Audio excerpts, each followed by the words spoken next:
Hello, and welcome to the Empowerography Podcast. This is a platform created for women's voices to be heard and a place to share their stories, journeys, and successes with the world for the purpose of helping other women who might be on similar journeys. We are empowering women one episode at a time. I'm your host, Brad Walsh, so kick back, grab one of your favorite beverages, and enjoy the stories.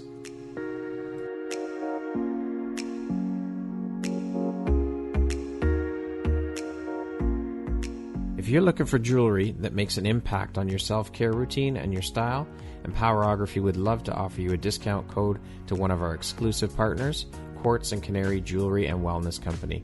Please use code EMPOWER15 to receive 15% off upon checkout at www.quartzandcanary.com. Quartz and Canary is truly the place where spirituality meets style. Brad Walsh here, your host of the Empowerography Podcast. Today, my guest is Dara Kurtz. She is an author based in North Carolina. How are you doing today, Dara? Hi, so happy to be here. Thank you very much for taking the time to be here. I hope you're having a good day so far. Yes, absolutely. The sun is out, and, it's always a good day when the sun's out. Yes, the sun is out here, too. It's a nice feeling. It's supposed to get warmer today, so that's good. The weather's been all over the map here, so it's nice when the sun's out for sure. All right, Dara, let's jump right in here. So you are an author, a speaker, a cancer survivor, the founder of Crazy Perfect Life, a wife, and a mother to two daughters. Has writing always been a part of your life? Yeah, gosh, when you say all those roles, it's kind of like, wow. You wear a lot of hats, Dara.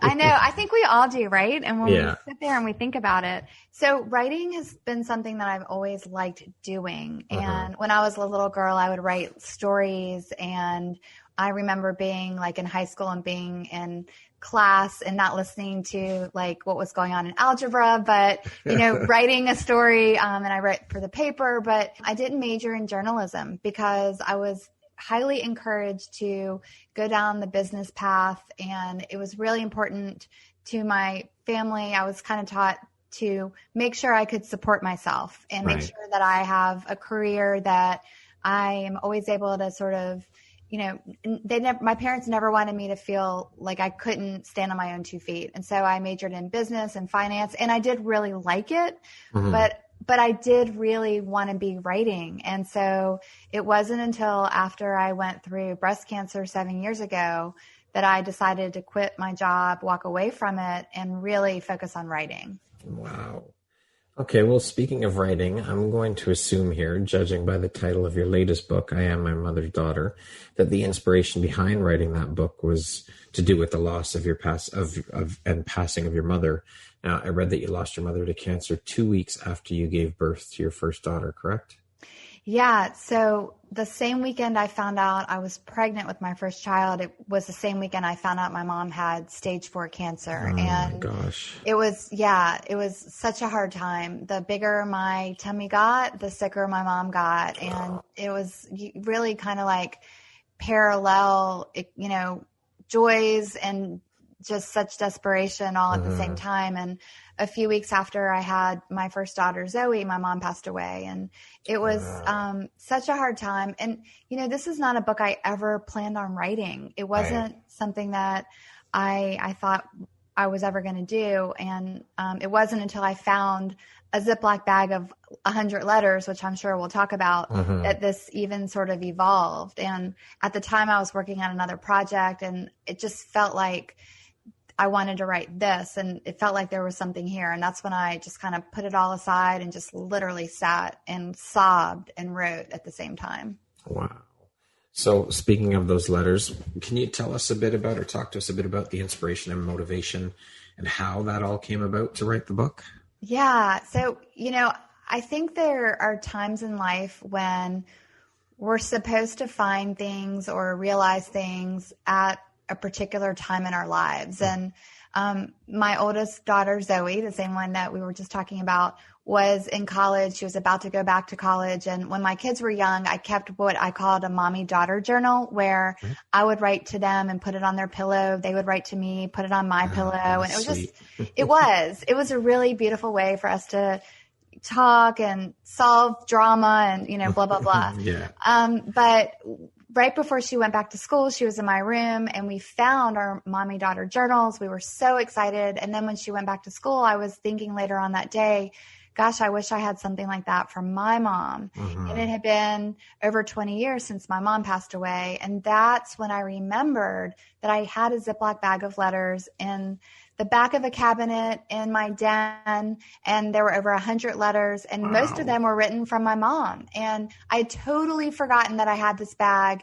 It had made its way here when my dad and my stepmother moved into their own home, and my dad was cleaning out, the house that he had with my mom. And so I never really had the courage to open up that bag because I was so afraid opening the bag would sort of unleash all of the grief and the pain and the sadness. But a little bit of time went by, and finally one day I opened that bag and I was blown away by how I felt like I was having a conversation with my mom. I could feel her personality. I could hear her voice, and it was like the biggest gift ever. And it changed my life. Incredible, I'm sure. Yeah. How long had those letters been there then? So the letters were written to me the first time I went to sleepaway camp when I was 9 years old. Wow. I know.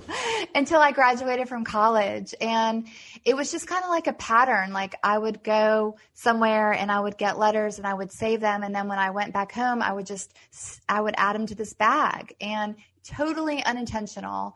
It became like the place that I saved all of the meaningful letters that I received throughout my life. And then fortunately, when my dad and my stepmother moved, that bag came here to my home, and I've lived in my grown-up house for over 23 years. So it's been here for such a long time, and I had totally forgotten about it.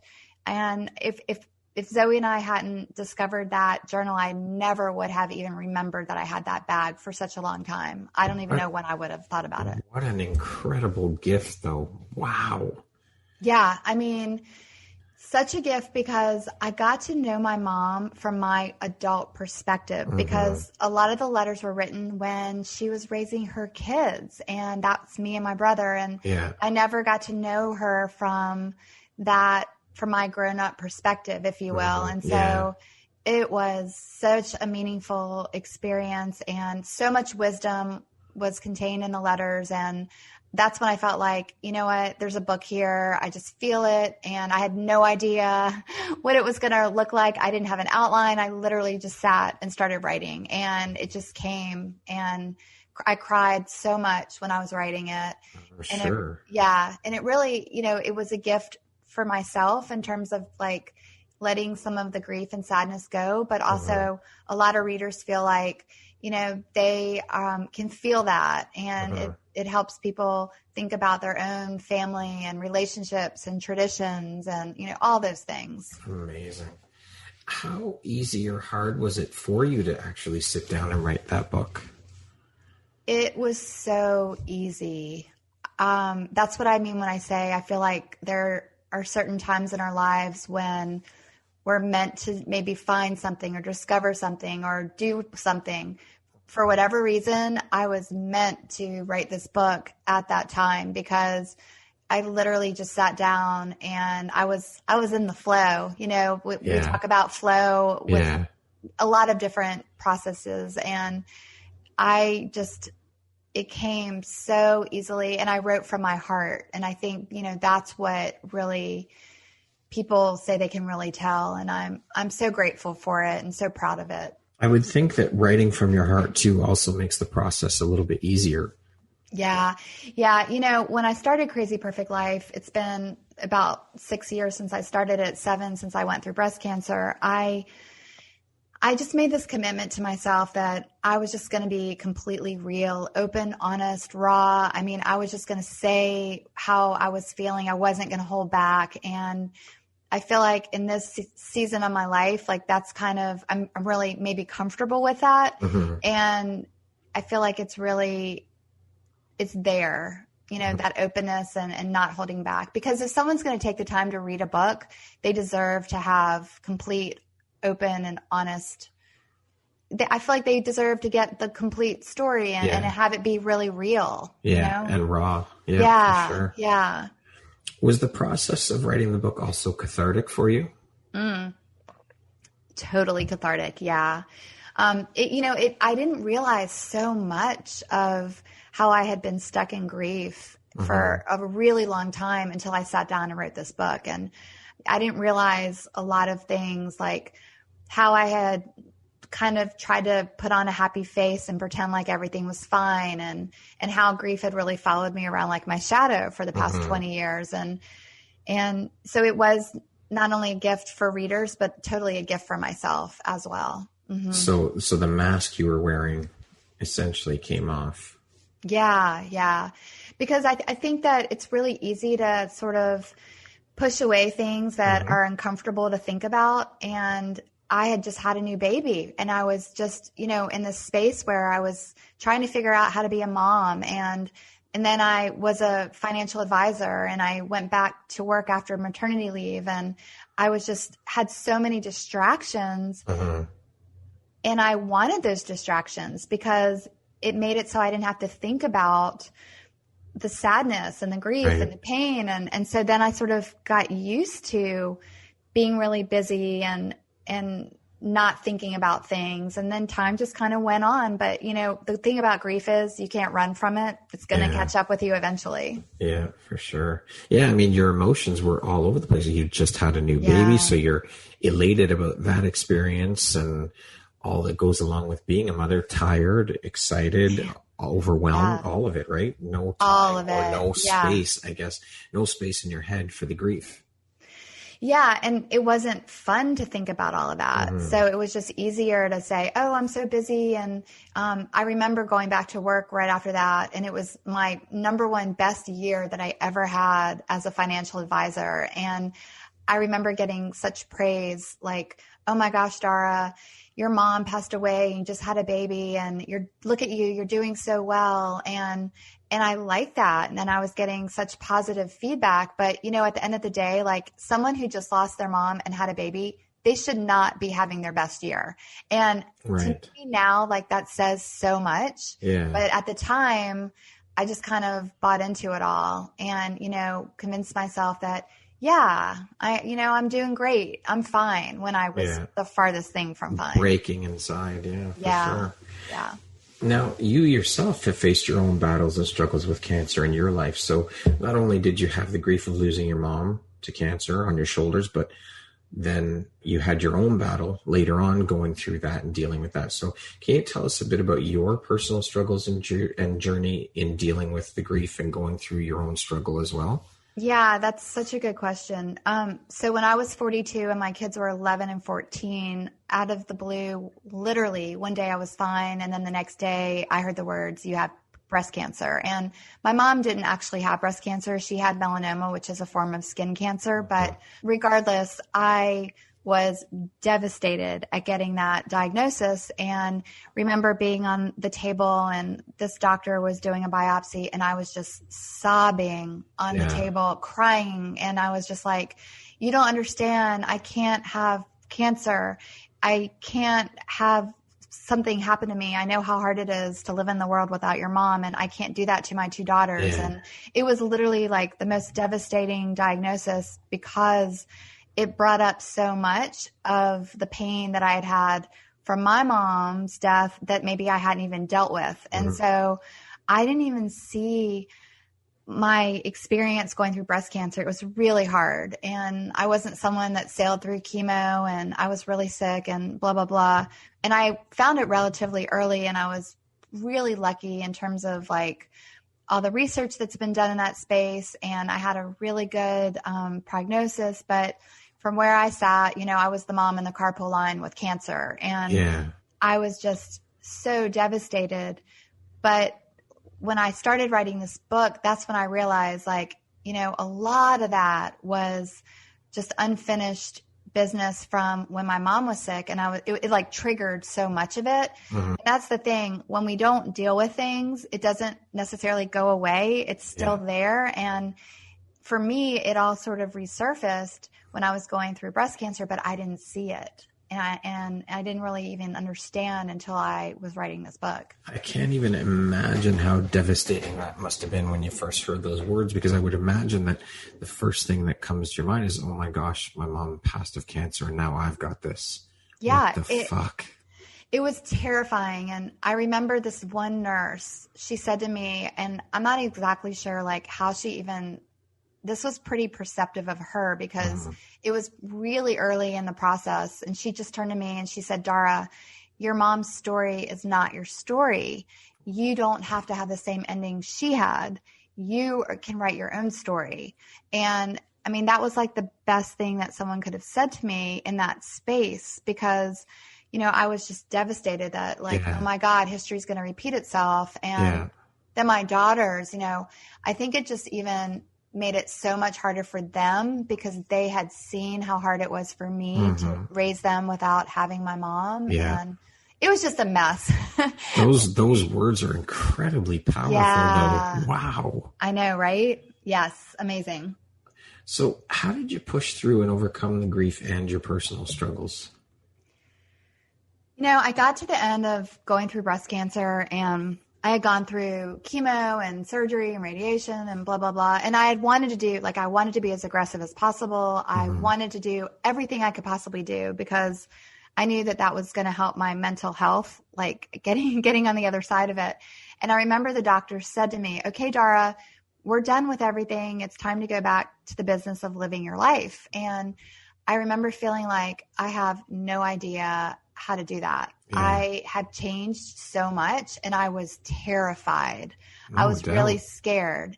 And so I remember feeling like, okay, I have a choice. I can stay in that space and let fear just dictate the rest of my life, or I can do something about it. And so I did a shit ton of work on myself. I went to counselors and a grief counselor. I actually had 2 counselors and they didn't know about each other.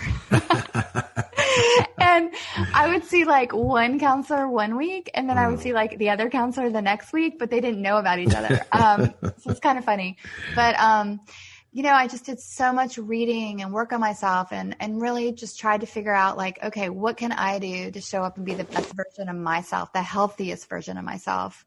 And really just tried to not, you know, self-care is kind of a buzzword, but for me, it really became like a lifestyle. And that's when I told my husband, I'm like, guess what? I'm quitting my job because I didn't want to go back to being a financial advisor. I mean, thinking about money didn't seem so all the time didn't seem so important.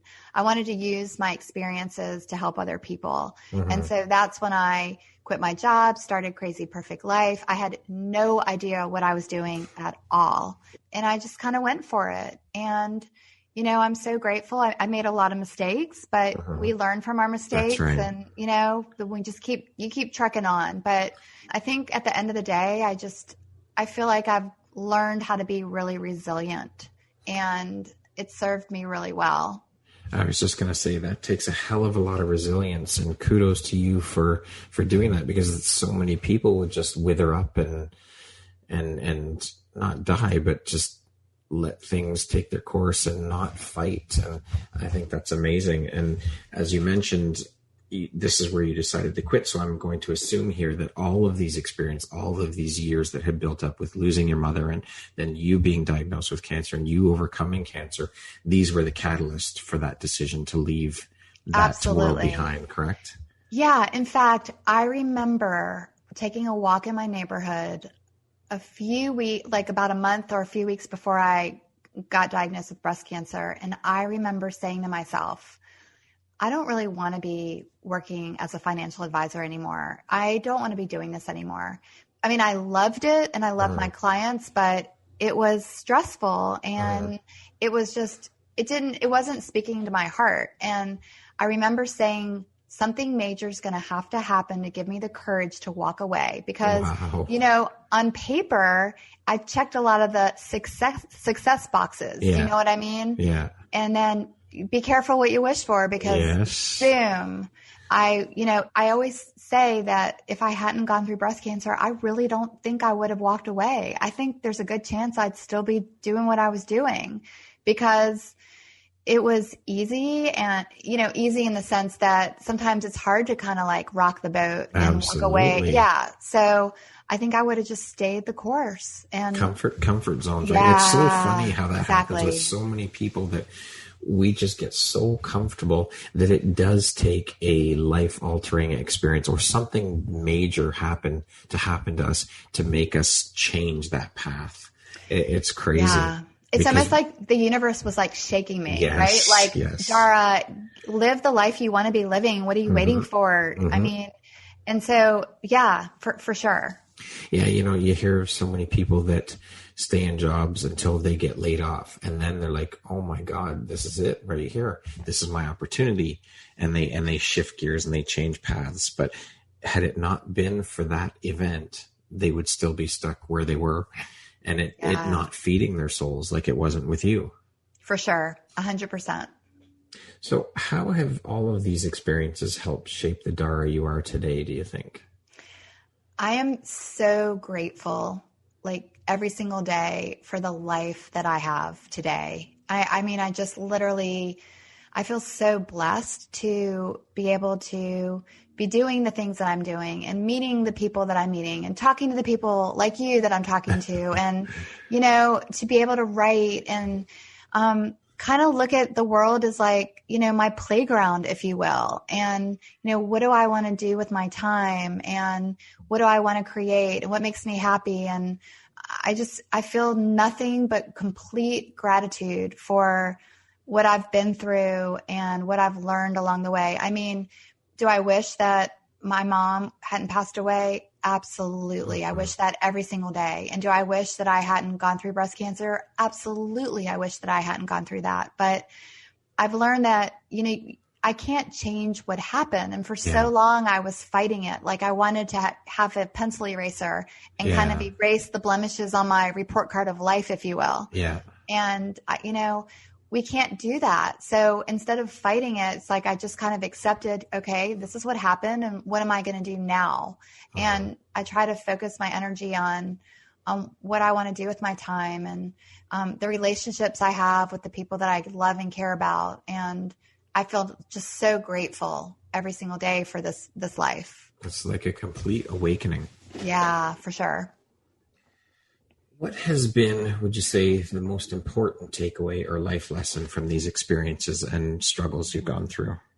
I think that we all go through hard things, right? I mean, life is hard for everyone. We're not going to get through this experience called life without ups and downs and challenges. But at the end of the day, I really do believe that our attitude has so much impact on how we feel every day and the decisions that we make and the choices that we're even granted. And so I just feel like I recognize that there's a lot I can't control, but I can control my attitude and I have a responsibility to own that. And so even when life gets hard or there's challenges, I have to try to remind myself of that I have a choice. And everyone listening to this podcast has a choice. How are you going to choose to sail through whatever you're going through in terms of the attitude that you choose to bring to the table? Amazing. Well, again, you are such an incredible inspiration.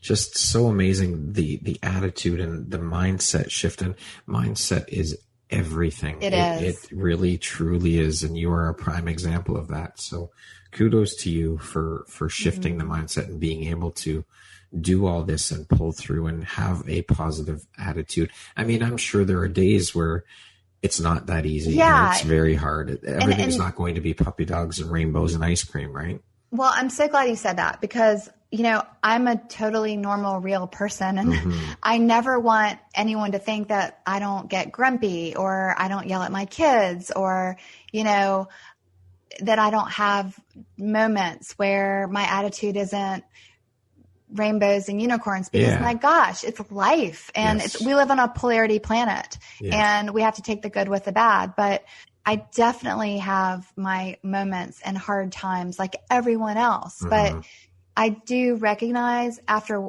all that I've been through that there is we do have a choice in terms of like how we view whatever challenges we are faced with. And I try to keep that top of mind. And I know what I need to do to help myself feel grounded on a daily basis. And there are tools that I now have to kind of help me show up so that I can sort of get out of a bad mood if I'm in a bad mood, or, get less grumpy if I'm grumpy, if you will, So, I mean, I think the more we go through things, the more we realize things about ourselves as well.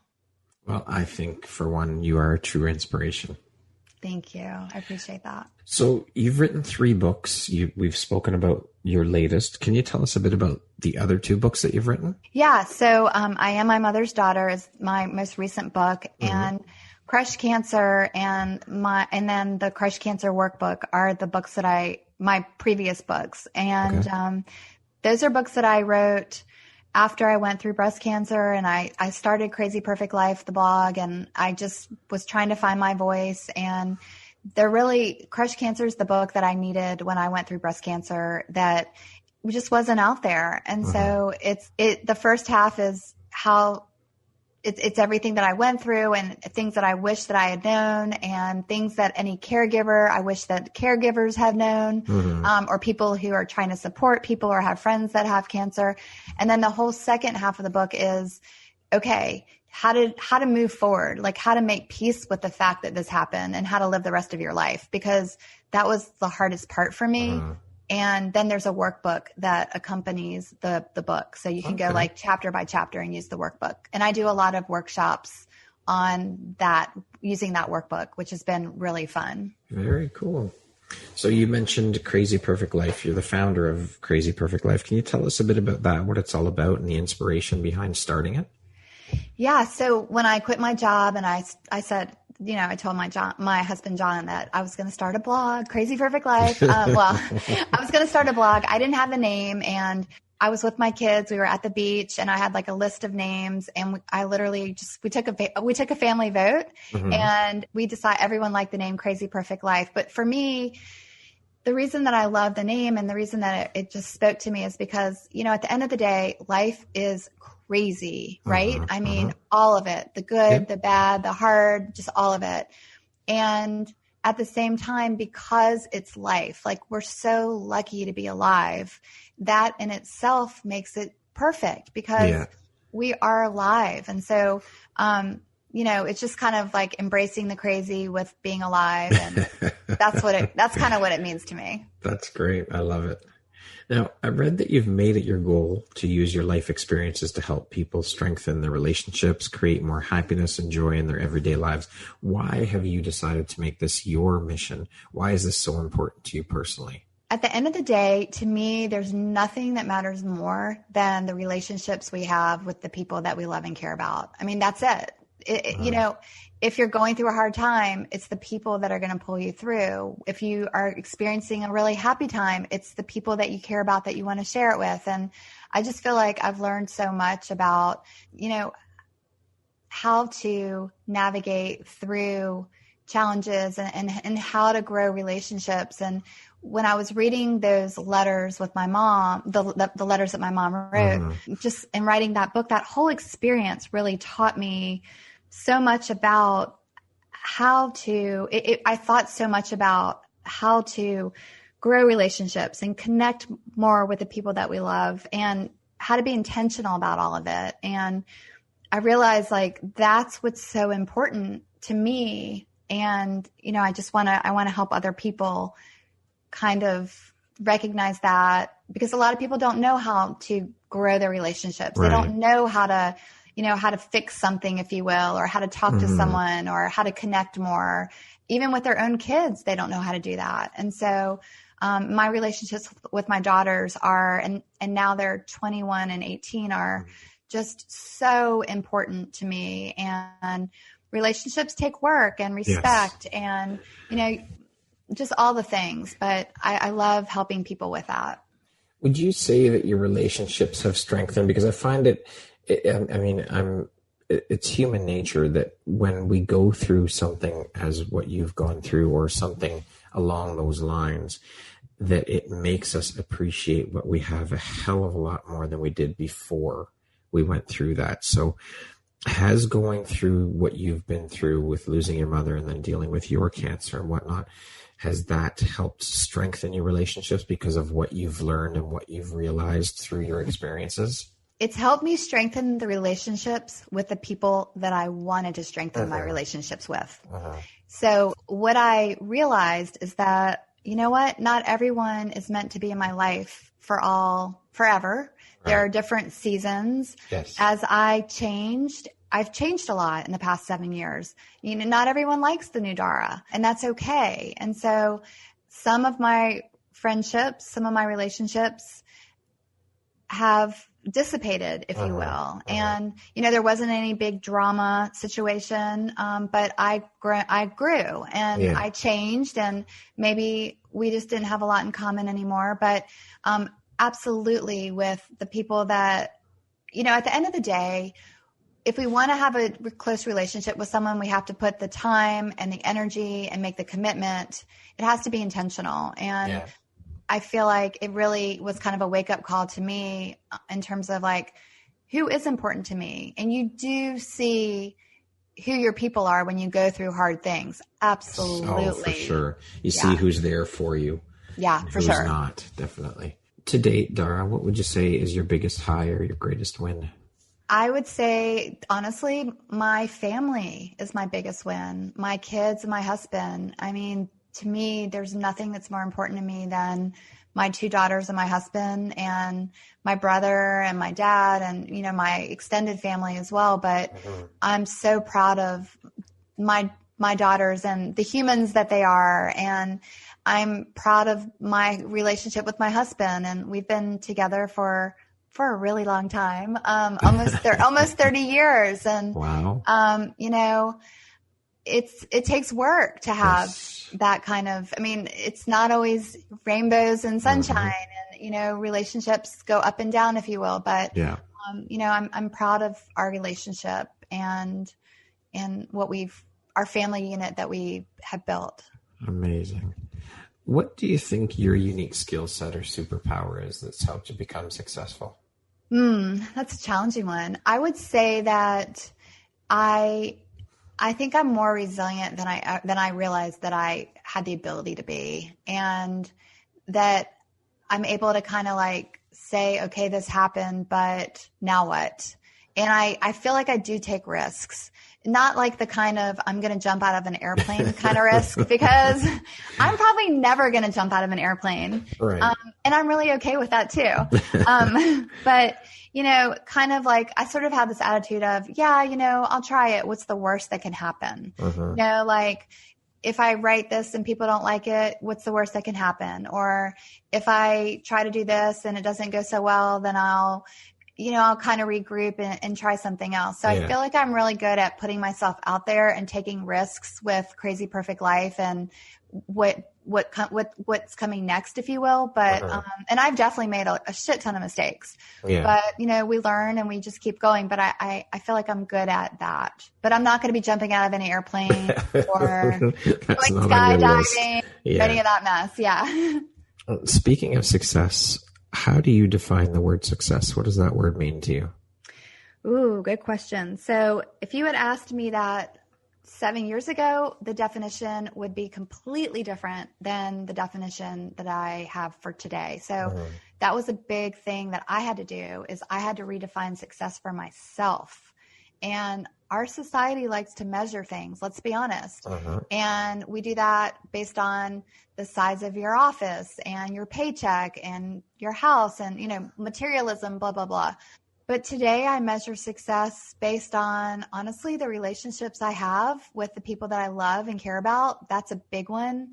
And am I doing things that bring me joy? Do I feel it in my heart and my soul? Like, is what I'm doing meaningful to me? And does it feed me in a way that only I can know? Does it bring me joy? And, you know, those are things that I would never have thought would be used in defining success for myself. I mean, back in the day, I would have been like, you know, how much money did I make this year? That's my success. That was my measurement, period. Yeah. It's funny how things shift. Yeah. Absolutely. Different perspectives. We get older and we realize the importance of things. And of course, with what you've gone through, your life experiences dictate the change as well. Yeah. And, we've all been through so much this past year with COVID. Yeah. And I think I'm seeing a lot of people sort of maybe think about this and reshape some of their own priorities as well. And I think that's maybe something good that can come out of something bad, because it's been a really hard year for so many people. Absolutely. But there is a silver lining, and you always have to look for the silver lining. There's always going to be a silver lining somewhere. It's just a matter of, that again goes back to mindset and being able to shift that mindset to not dwell on the negative of the situation, because that's easy to do, right? We can all get sucked into that negativity, but it's shifting that mindset and finding the positive in the negative. Absolutely. And, you do that by paying attention to who you're surrounding yourself with. And if you're with a bunch of negative people, that is not going to help you be positive. Right. So that's really important. And just paying attention to how you feel, and energy doesn't lie. No. We can tell if we're feeling good or feeling negative. 100%. Yeah. So speaking of importance, what would you say is one of the most important things you've learned in your life? And what was your life like before learning it? What was your life like after learning it? I've learned that we really can create the life that we want to create. We really have that choice. And I don't think I really realized that, because it's easy to sort of, like we talked about earlier, get stuck or stay where it feels safe, or just show up every day because this is the way that we do things. But, I learned that I really did have the ability to make changes that could bring me more happiness and joy. And I don't think I realized that I had that power until I had been through what I went through. And then I was just like, screw it. I'm going to make changes. But for everyone listening, don't wait for something major to happen. Just, figure out what you want and then find a way, because I really believe that there are things that we can do to help us get where we want to go. We just have to sort of be willing to sort of make those changes to take us where we want to go. And get out of that comfort zone. But I wholeheartedly believe that we can do whatever we want in this life. And as long as we set our mind to it, we can accomplish it. You just have to put in the work and be willing to, of course, first thing is shift that mindset and get out of your own head and get out of your own way and just do it. Yeah. And, my head can be a really scary place to be sometimes, I mean, as can all of ours. Yes. I mean, it's easy to get fear. Fear is like such a big part of that. And, it is. And that just brings anxiety and the what if thinkings and blah, blah, blah. But I feel like a lot of times I try to ask myself, what's the worst that can happen? And it's often not really that bad. Yes. And so once you realize that, it kind of makes it a little easier. For sure. I would agree with that 100%. Dara, what makes you feel inspired or like your best self? Just showing up every day, doing things that feed my heart and my soul. And there are certain things that I have to do every day that help me stay grounded. And being in nature is one of my favorite things to do. Even right now, literally as we're talking, I'm looking out at trees and the woods. I love being in the woods. And that's really important to me. Just taking care of my health, taking care of myself. That's incredibly important to me. I practice a lot of yoga, Kundalini yoga, meditation, but that's what keeps me grounded. And for me, I've learned that for me to be able to live the life I want to be living, I actually need to do things to help myself stay grounded. Yeah. Well, absolutely everything starts with self. Everything begins there. Yeah, absolutely. What would you say is one of the best pieces of advice you've ever received? My mom gave me just so much advice and wisdom. She was a counselor, and I think that was one of the things. She was my person, and we talked, every day, all the time. And she was so positive. And when she passed away, it's I didn't have that cheerleader in my life. And I think that was one of I missed just hearing her wisdom all the time. But I mean, she taught me that your attitude is really the driving force in whatever experience you're going to have. And I didn't fully get that or remember that or see that until I found that bag of letters. But that's 100% something that is so important for all of us to remember. Sure, 100%. What are you most proud of? I mean, absolutely my daughters, but on a career basis, I mean, I'm so proud of, I am my mother's daughter. I mean, it's literally like probably my favorite thing that I've ever done in terms of just what I created, because I feel like it's a book that can help so many people and help people like realize how important it is to tell the people that you love and care about how you feel, and the power of the written word and traditions, and the importance of thinking about how, like, for example, right now, I'm the link between my mom and my daughters, and what I want to take from the past and make sure I teach my daughters for them to carry into the future. And, you know, just the roles that we play in terms of passing things down from one generation to the next and all of that. So I'm so proud of that book. Do you have plans to write another one? Or have you started to write another one? Absolutely.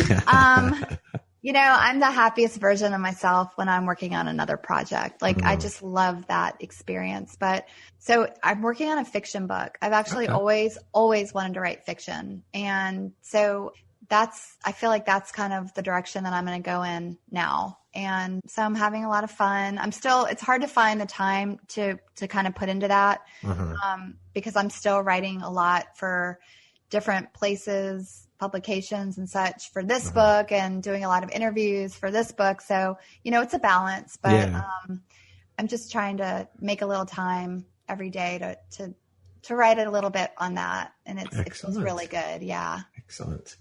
What is your personal motto? My personal motto. That's a great question.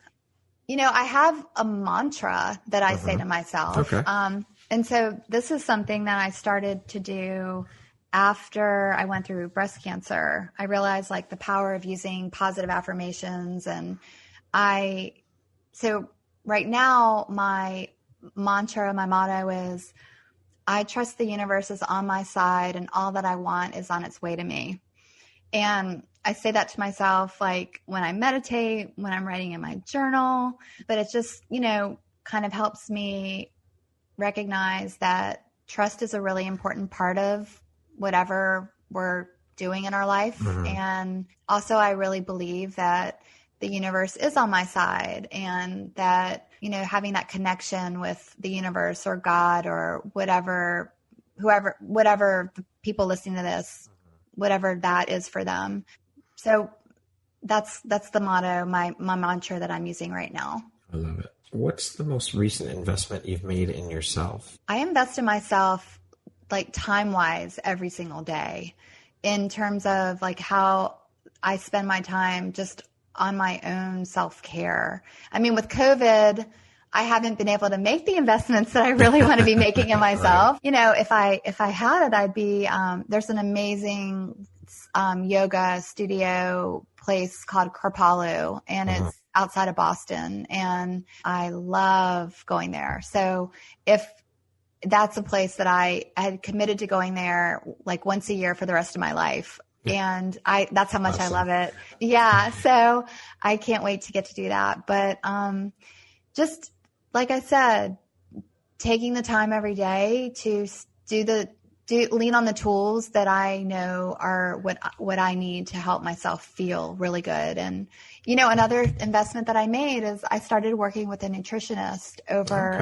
the pandemic, because I felt like I needed to, not that I wasn't eating really healthy, I just felt like I needed to sort of maybe tweak what I was doing a bit. So, I mean, that's been a really helpful investment in myself.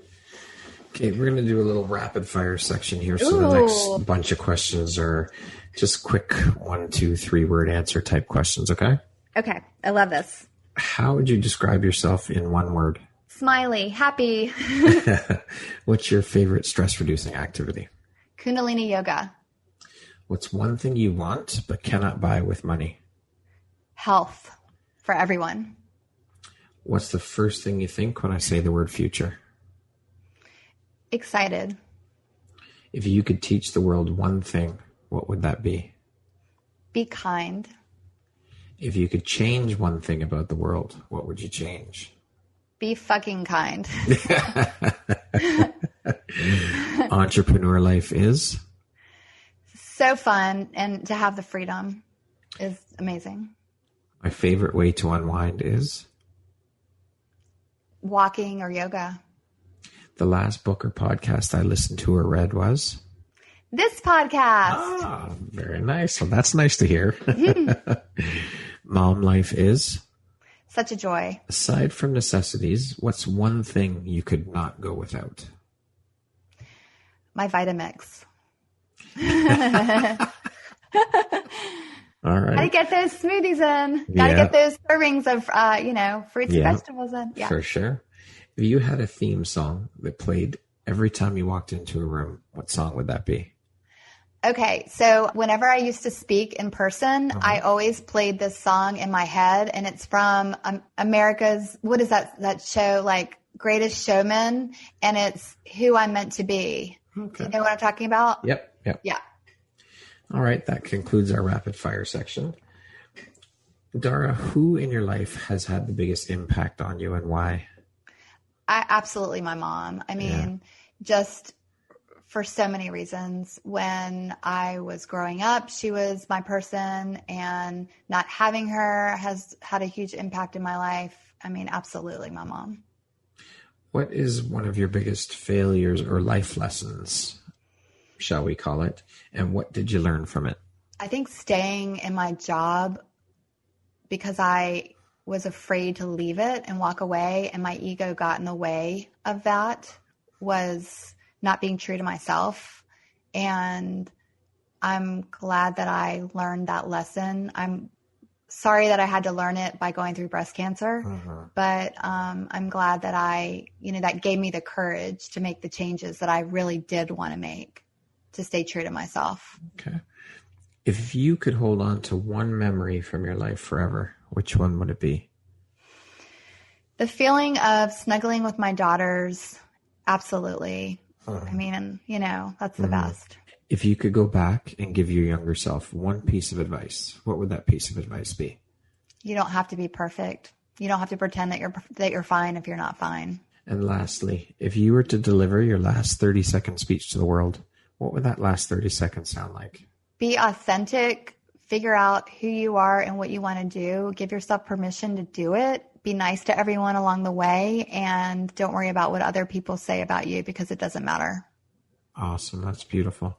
Dara, thank you so much. This has been an incredibly inspirational conversation. I've enjoyed every minute of it. You are a true inspiration. Thank you for sharing your story and being part of the Empowerography community. You are now a member of the Empowerography community permanently with your story. So thank you so much for taking the time to share and be here today. It's been an incredible conversation. Thank you. Oh, thank you so much for letting me share my story today, and for all the work that you're doing. It's truly amazing, and I'm grateful to spend this time with you. Thank you. You are such a courageous woman, and like I said, just an incredible inspiration, a beautiful soul. So thank you for being here. Once again, my name is Brad Walsh, host of your Empowerography Podcast. Today, my guest has been Dara Kurtz. She is an author based in North Carolina. Thank you so much, Dara. I hope you have an amazing rest of the day. Thank you. You too.